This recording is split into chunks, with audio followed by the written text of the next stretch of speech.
एक घना जंगल था। यहाँ एक शरारती बंदर रहता था। उसके साथ उसकी प्यारी बंदरिया भी रहती थी। दोनों पेड़ों पर उछलते कूदते दिन बिताते थे। केले खाना उनका सबसे पसंदीदा काम था। काश मैं इस जंगल का राजा होता। चिंता मत करो, मैं तुम्हें राजा बना दूंगी। बंदर को अपनी बंदरिया पर बहुत भरोसा था। वो उसकी बात सुनकर खुश हो गया। रात को बंदरिया ने एक सपना देखा। सपने में एक बुद्धिमान बूढ़ी बंदरिया ने उसे एक रहस्य बताया। उसने बताया कि जंगल के राजा के पास एक जादुई मुकुट है। जो भी उस मुकुट को पहनेगा वो राजा बन जाएगा। धैर्य रखो, मैंने सपने में मुकुट का स्थान भी देखा है। दोनों ने मिलकर योजना बनाई। बंदरिया अपनी चतुराई से जानी जाती थी। उसे यकीन था कि वो मुकुट चुरा लेगी। बंदरिया ने बताया कि मुकुट राजा के महल में एक गुप्त तिजोरी में रखा है।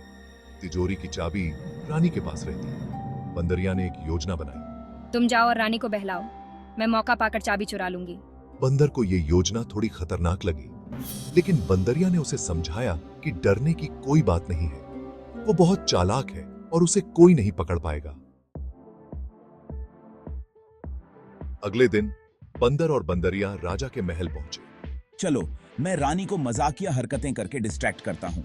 बंदर ने रानी को मजाकिया हरकतें करके डिस्ट्रैक्ट करना शुरू कर दिया। रानी बंदर की हरकतों को देखकर हंसने लगी। ये सही मौका है। मौका देखकर बंदरिया चुपके से रानी के पास गई। रानी का ध्यान बंदर पर था। बंदरिया ने धीरे से रानी की कमर से चाबी निकाली। वह चाबी लेकर तुरंत वहां से भाग गई।